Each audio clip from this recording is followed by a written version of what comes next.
Do it. Hey.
Hey kids, what time is it?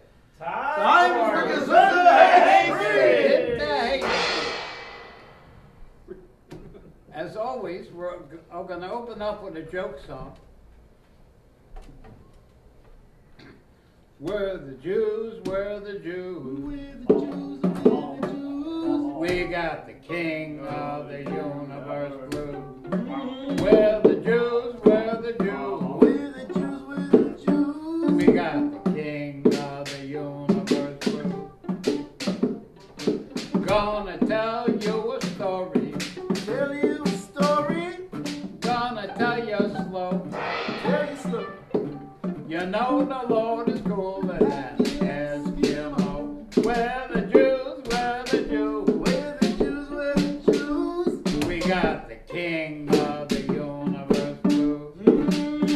We're the Jews, we're the Jews. We're the Jews, we're the Jews. We got a message for you. We're the Jews, we're the Jews. We're the Jews, we're the Jews. We got the King of the universe blue. Hey. Now God told Noah, God told Noah. and Moses told me, we got 7 commandments for you and for me. We're the Jews, we're the Jews. We're the Jews, we're the Jews. We got the King of the universe blue. We're the Jews, we're the Jews. We're the Jews, we're the Jews. We got a message for you. We're the Jews, we're the Jews. We're the Jews, we're the Jews. We got the King of the universe. Now come on, children. Come on, children. We're gonna have some fun. You ain't seen nothing like the Holy One. Tell me how How long long do we have to wait? Can we get Messiah? now? Or must we hesitate? Hi everybody, thanks for your patience. We're going to have a recipe tonight. Before we have the recipe, we're going to have a story. And since Shabbos is Gimel Tammuz, which is the anniversary of the passing of the Rebbe, we have a story tonight that I think encapsulates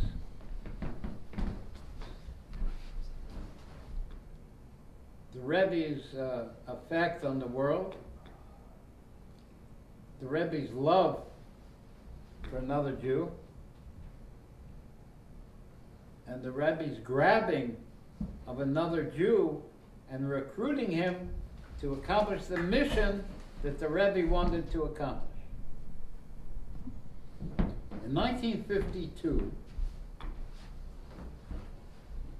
which was a year after the Rebbe accepted being the Rebbe, in the Purim Farbrengen, that Farbrengen was held in the small shul on the second floor of 770. There was a college student who was standing in the doorway. He wanted to say l'chaim with the Rebbe and get a bracha from the Rebbe. And he was standing there, and the Rebbe motioned him to come into the room. The Rebbe asked the young man, "What's your name?" The young man, the student, said, "My name is Isaac." The Rebbe said, "What's your Hebrew name?" The young man said, "I don't know." The Rebbe said, "Who were you named after?" The young man said, "I think I was named after Isaac, our forefather, the famous Yitzhak Avinu." The Rebbe said, "Your Hebrew name is Yitzchak, after Yitzhak Avinu." Then the Rebbe asked the young man, "What was the occupation of the forefather Yitzhak that you were named after?" "I don't know," said the young man. The Rebbe said, "The service of Yitzhak Avinu was digging wells." This is a true story, by the way, that actually happened. The young man said, "I thought that Yitzhak was a holy man and he spent all his time learning Torah. Not that he was involved physically in digging wells in the ground." The Rebbe said, digging wells is not so simple. And in fact, Yitzhak's inner intention was very deep. "You surely know," the Rebbe said, "that water exists way down in the earth. To reach it, one must completely remove the earth that is blocking the way. You have to dig the well. The waters that are deep in the earth are given by Hashem, but only when the earth is removed can this creation of water be revealed." The Rebbe continued, "Every Jew has the responsibility to serve like Yitzchak, to help another Jew by removing the surface earth and revealing the Jewish spark in his neshama and his soul." How do we do that, the Rebbe said? When you walk on the street, you encounter a Jew, ask him if he put on tefillin today. And if not, tell him he should, and that he should do it from now on every day. When the young man heard this, and this is a true story that actually happened, he jumped up from his place. Can you imagine, in the middle of a Purim Farbrengen by the Rebbe? The Rebbe's talking to this guy and telling him to put on tefillin to people, and it freaked this guy up to the point where he jumped out of his place. He said, "What? I'm a student in university. I'm preparing for my career. You're asking me to give that up and start getting people to put on tefillin?" The Rebbe said, "I'm not asking you to give up your plans. You'll be able to continue as you were doing with your education. Just remember, a Jew is created to accomplish a mission, to receive and to give. Furthermore, what you need to share cannot be accomplished by anyone else. It's your job and your mission, and there's nobody else that can do it," the Rebbe said. "I," the Rebbe said, and he pointed to himself, "am not able to accomplish your mission. Only you can be successful in accomplishing your particular mission. Therefore, you have that responsibility. Just in the middle of a Purim Fabrengen, the Rebbe's talking to this guy. The student said, "But Rebbe, I myself don't put on tefillin. How can I influence somebody else to put on tefillin?" The Rebbe said, "Despite this, which you haven't done yet, of putting on tefillin, you have the responsibility to influence another, and therefore, to accomplish your mission, it's necessary for you to start to wear tefillin." That's a story for tonight. Now we'll have the recipe. And this recipe is a offshoot of the recipe we once gave of a candy bar. This is another bar. And the way it's made is with dried apricots. Here's the way it looks. It comes out as a cake kind of a thing. You take dried apricots and baker's chocolate. It's a kind of a bitter chocolate that has no sugar in it. It's not really chocolate. Chocolate has sugar in it. It's a confection. But baker's chocolate doesn't. And you take an equal amount of dried apricots in this baker's chocolate, put in a handful of frozen cherries, and about a quarter of a teaspoon of peanut butter, and grind it up good in some kind of a strong blender. And then flatten it out and put it in the freezer overnight. And you have a very, very delicious, put in also a small handful of raw organic oats to be able to bind it together with those. And then, like I say, you flatten it out, put it in the freezer overnight, and it comes out to be a very delicious breakfast bar. You don't have to eat much. It's very rich. Just a little piece.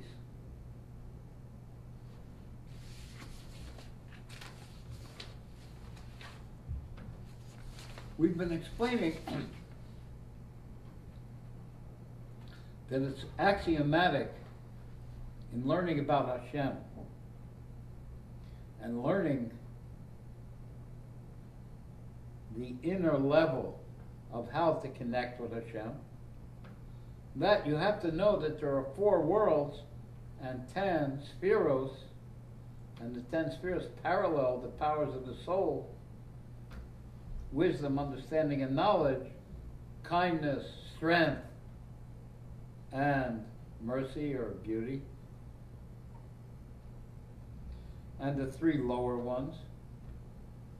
The last 3 weeks we've been concentrating on 2 of the 4 worlds, which is the world of Yetzirah and the world of Yetzirah, which the world of Asiya is the world where godliness is not apparent at all. And the mashal for it, the example of it, is like when a person throws a stone.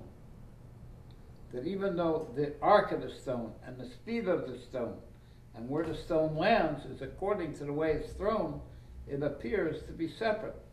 So how the stars and the planets are all spinning around appear to be spinning on their own, even though they're really bowing down to Hashem. That's the reality. But the way their appearance is that they're completely separate, like the stone appears to be separate from the hand that throws it. That's the world of Asiya. How it is in the world of Yetzirah, as we said, like the angels who are playing musical instruments, that a musical instrument is separate from the person who's playing the music, as to oppose to a voice which is completely connected. In the world of Yetzirah, the emotional attributes of Hashem are completely hidden in those angels of the world of Yetzirah. Tonight, we're going to take a look at the highest world, which is the world of Atzilus.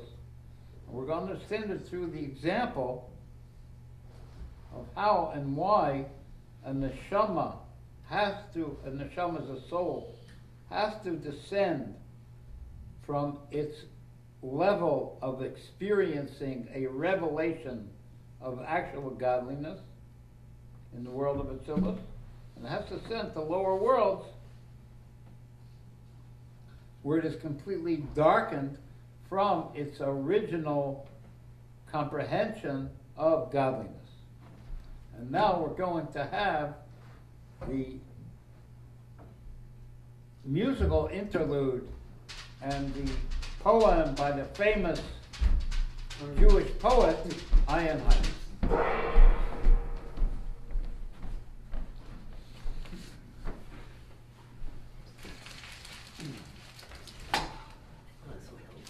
Do it.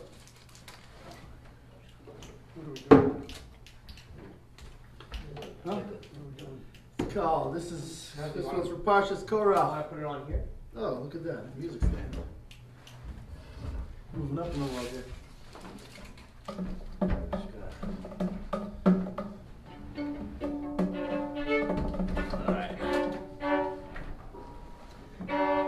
This one's called Follow the Leader.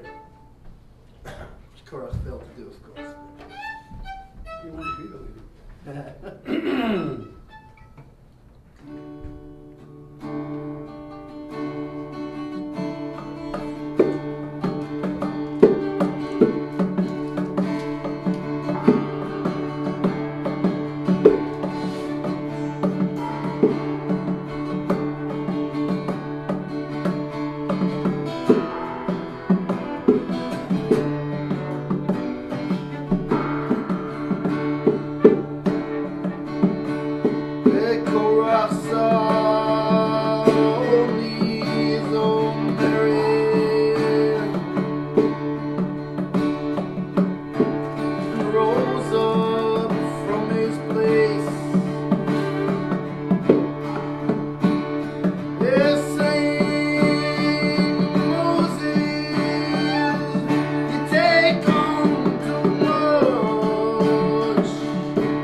Follow the leader.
Nice, boys.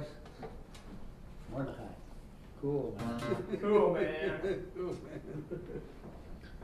The service which allows the physical brain to grasp and understand godliness in a way that is intangibly realized. Again, the physical brain can grasp and understand godliness in a way that it is tangibly realized. And the way that that is accomplished is through comprehending the details of an explanation of a particular godly concept. And how that concept relates to the person who's understanding it,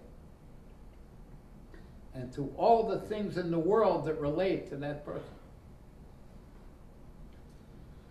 There's a famous Rabbi, Rabbeinu Bechia, who said about the positive commandment, there's a positive commandment to know God, know this day, that Havai is Elohim, that even though the knowing of Hashem's essence is impossible to reach, you can't know Hashem's essence, but through working at understanding Hashem's, and this is, I'm adding this in. He didn't give this quote, but I'm just explaining it.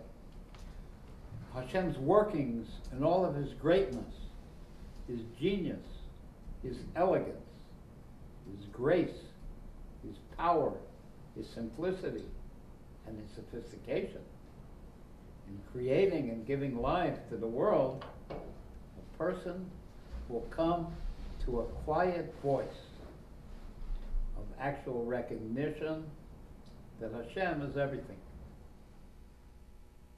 But this knowledge he achieves that Hashem is everything, it's only a knowledge that Hashem exists.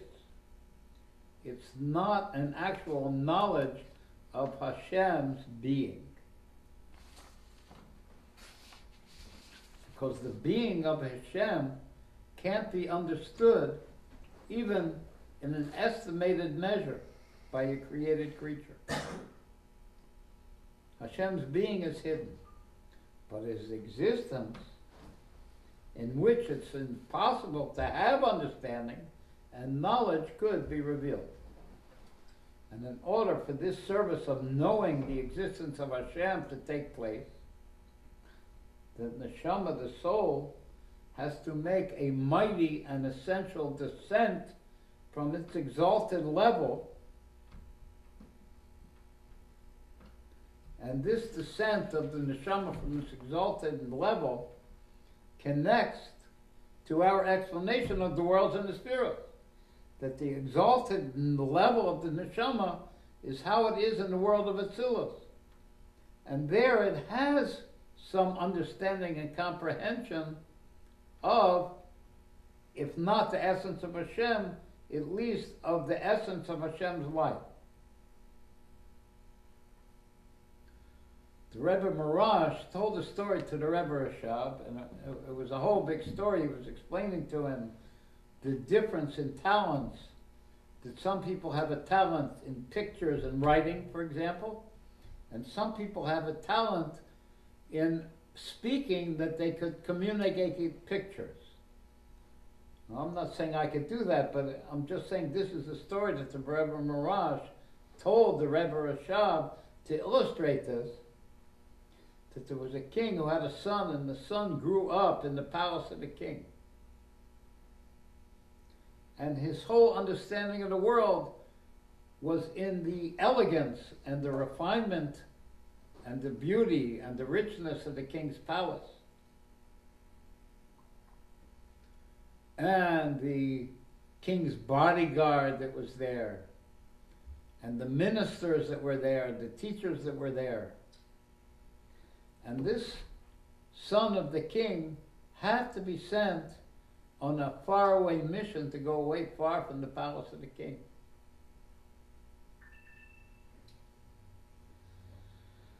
And sometimes things were so dark for him that he actually got involved in those levels where he had to live. But he would get a letter from the king and it would remind him of the king and where he came from, and he would remember his mission and go back to his mission. In the same vein, the neshama, as it is in the world of Atzilus, we haven't spoken about the world of Atzilus, which is the highest of the four worlds. The neshama there is completely pure, like everybody says, the neshama that you gave me is pure, meaning the neshama, that purity is how the neshama is in that world of Atzilus. It's completely pure and shining, bright with the essential light of godliness. So all the lights and supernal revelations are shining.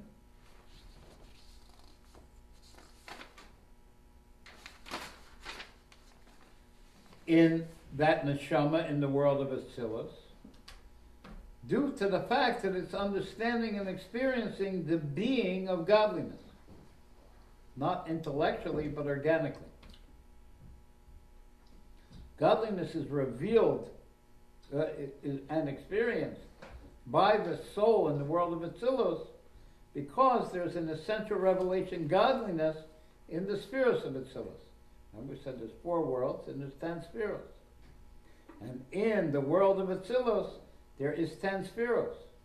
And those spheres are completely unified with Hashem, like it says, He and His lights are one.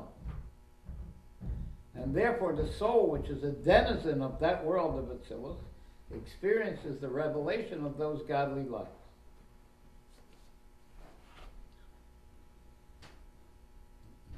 I think you're smart enough that I don't have to give an example, but I'm going to give an example anyway.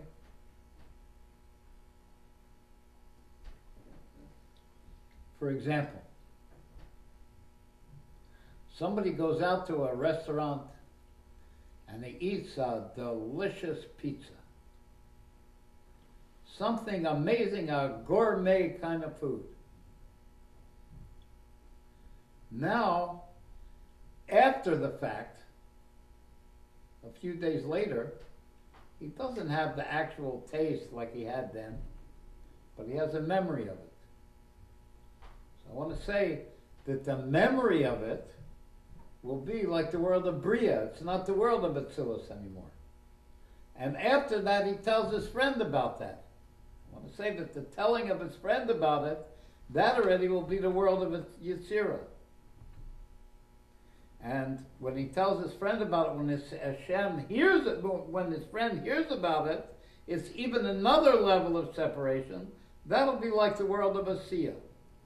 where the soul, in that level, the world of Asiya, is completely darkened, where it has no actual experience of the essence of the godliness that it experienced in the world of Atzilus. But, and when the soul descends, its light is lessened, like we just explained, and darkened, because the essence of the soul, of the light of the soul, is no longer shining in the lower worlds, just like in the physical world. The light of the sun shines every place. It shines in clear water in the same intensity it shines in a garbage dump. It shines in a copper mirror in the same intensity it shines in the darker place. Even more so, it shines in a diamond, even more than it shines in the copper mirror. And when it shines into a completely dark glass, so it shines less. The sun itself stays the same. But according to the purification of the one who's receiving it, how pure it is and how clear it is, that's the revelation. So too, as the worlds are lessened, so the light of the sun, of the godliness of the world of Atzilus, is also lessened.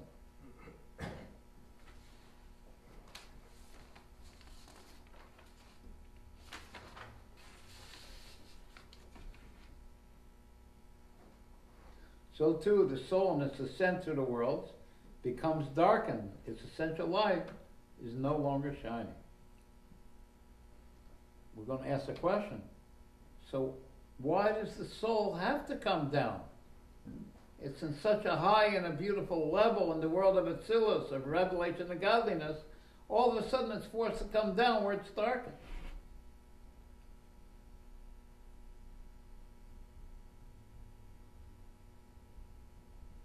And the soul's comprehension of godliness in the world of Atzilus cannot be compared to the way it comprehends godliness in the lower worlds.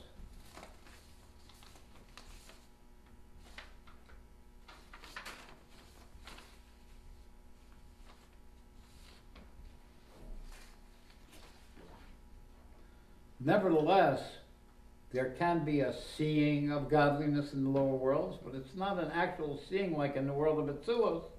It's just a seeing of the intellect. However, whenever there is a seeing, the seeing is not enough. You also have to understand what it is that you are seeing. Just like in the physical world. When a person sees something, he has to know what it is that he's seeing. It's not enough just to see it, even though you're seeing the actual thing. You have to understand what it is.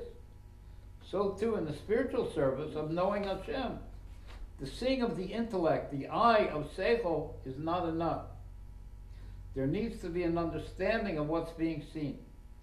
And these are the two soul powers of Chachma and Bina.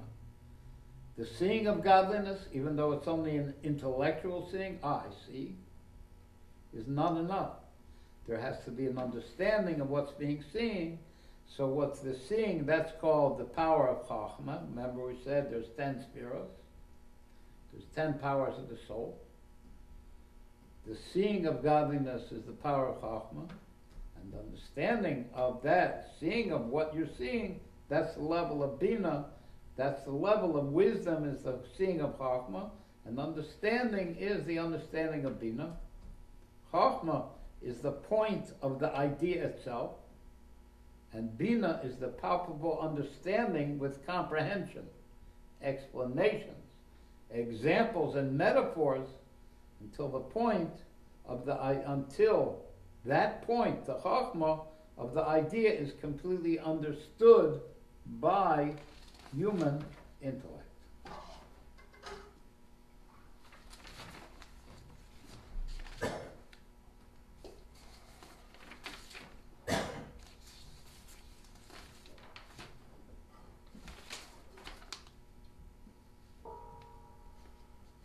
And even though when the understanding of the point of godliness is understood and grasped by the human intellect, godliness is grasped by a human intellect, It causes a purification of the brain and a great elevation for the brain by understanding godliness. However, there's a downside. This understanding, the soul powers of the neshama, of the soul, become physicalized because they have to be dressed into the human understanding. The soul and the body are essentially different. The senses of the soul are spiritual. Any existence for it, outside of godliness, is complete news to it. It has no idea there's such a thing. While the body, any existence of spirituality and godliness, is news to the body.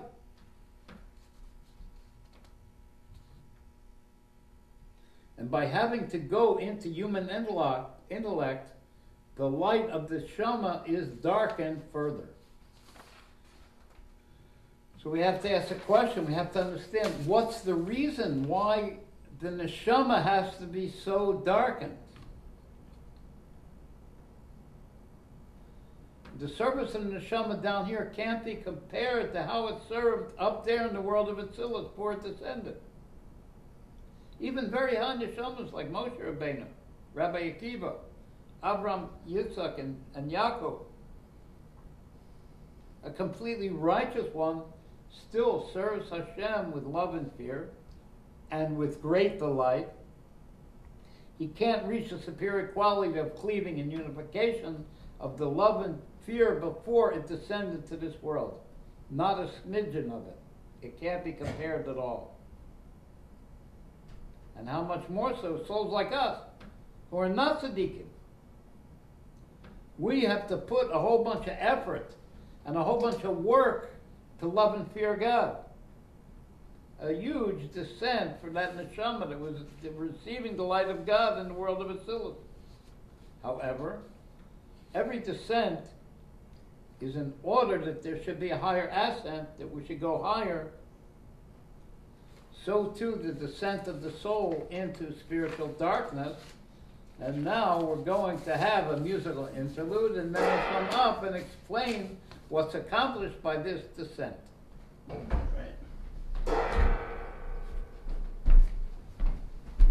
Hi da da da da da da da da. Hi da da da da da da da da. Ay ay ay ay ay da da da. I'm not saying that's a nigga man. All right, this is going to be something a little bit different. We don't usually do covers, but there's a very inspiring song that I heard from Melech Khan. It's called Mi Yedea. Mi Yedea Mleis Kazais got the Malchus. You know, King Achashverosh tells, Mordechai tells Esther, who knows if not for this time you'll reach royalty. And usually people read that as like, who knows if you would have reached such a great thing like royalty. No, it wasn't a great thing. Right. They wrote it during the times Achashverosh, the king was still alive. They had to make it sound nice. But actually, it was a horrible thing. She was married to the pagan Persian king. This wasn't a Jewish marriage. She was an object to the king. This wasn't like a Jewish marriage, you know, where the wife sneezes and the husband says, "I'm sorry." You know, it was one of those. Anyway, so he puts the lyrics in there, and I'll just to give you the short English part is, maybe whatever you are going through now is the reason that you are here. I'm sure that whatever I'm going through now is the reason that I am here. In other words, the very thing you're going through, not that it's for the good, it's going to be good, but maybe, you know, look at it as every single second that we're here, and this is something the Rebbe spoke about a lot, every second we're here, we have a purpose, there's a reason for every second. We got to find that Kiddush in every second.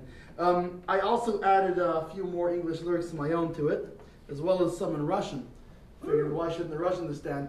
This is going to be interesting because I'm going to have to read my own Russian handwriting. It's I don't know why. I can actually write small caps in Russian. And my wife tells me it kind of makes sense, the Russian that I wrote. Anyway, Arkady, you'll tell me. You'll tell me if it made sense. All right.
for this very time you have become the queen. Who knows if just for this very mission you have gone through everything.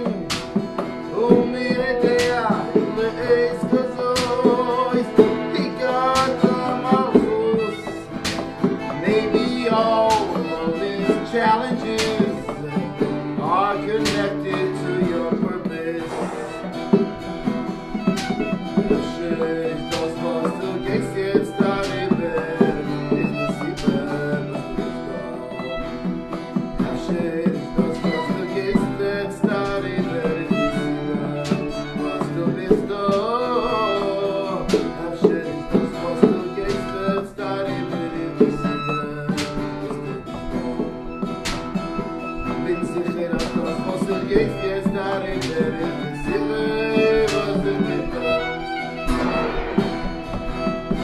Baby, whatever you're going through now is the reason that you are here.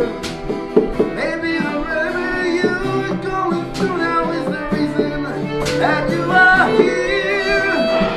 Maybe whatever you're going through now is the reason that you are here. I'm sure that whatever I am going through now is the reason I am here.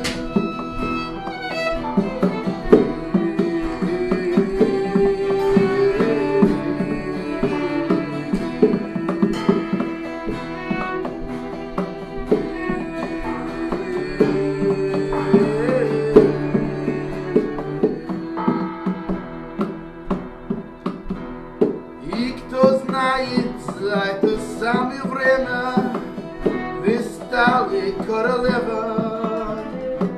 И кто знает за этот самый миссию вы прошли через это. О, мия идея им высказалась и гатла малхус. Может быть, что вы переживаете из-за вашей цели.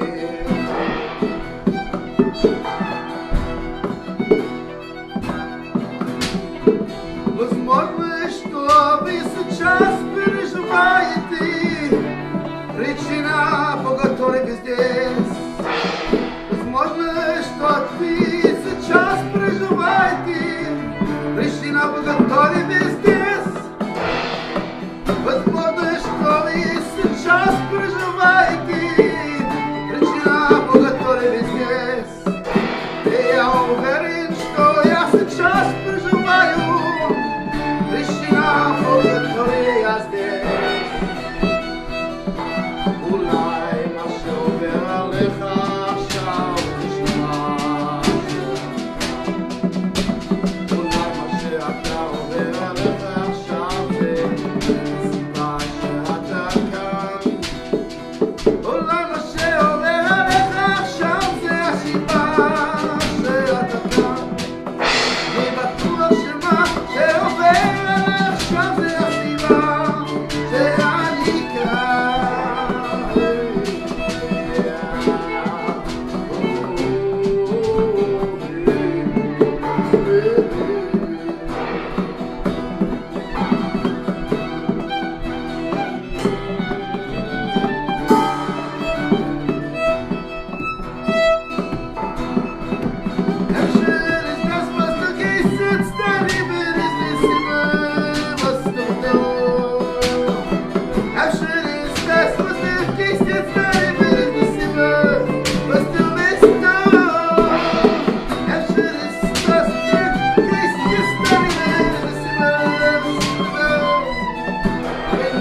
to me, it's a continuation of these lyrics.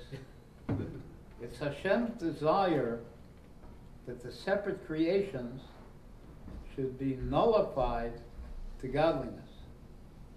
How? Through the service of the soul, through the service of Esther in Torah and Mitzvah, which causes a weakening and the nullification of the animal soul. The animal soul is now able to leave its feeling of self and coarseness and go after the godly soul. Be drawn after godliness, and little by little to understand godliness, and be aroused to the love of Hashem through serving in Torah and mitzvahs. This is the whole reason for the darkening of the soul to come down to this world, to have this effect on the animal soul. The Torah becomes dressed in the human intellect until even the natural animal soul can understand godliness. And each mitzvah, that was the Torah, comes into the brain of the animal soul. Each mitzvah has its own special effect in purifying the animal soul and weakening its animalistic desires until it turns around and becomes included in godliness. And also, the physicality of that soul's portion of the world becomes purified. In other words, he learns and davens from the strength of the holy sparks that are in the food that he is eating with the right intention. And this is the real ascent, which was the reason for the descent of the soul into the world, is to accomplish the service of the Leviathan, the huge fish. There's a lot of explanations. It says when Mashiach comes, Hashem is going to make a big tournament. And there's going to be a big joust between the Leviathan, the huge fish, and the behemoth, the big bull. And the fish is going to shecht, he's going to draw that bull close. Well, in this explanation, the bull stands for the berurim from our effect on that animal soul. That war that we're having from the animal soul is symbolized by that huge bull. And Hashem's happiness in our victory, in the fact that we have unified separate physicality with the unification of godliness, that Hashem's happiness and delight in our accomplishment, that is the Leviathan, the huge fish.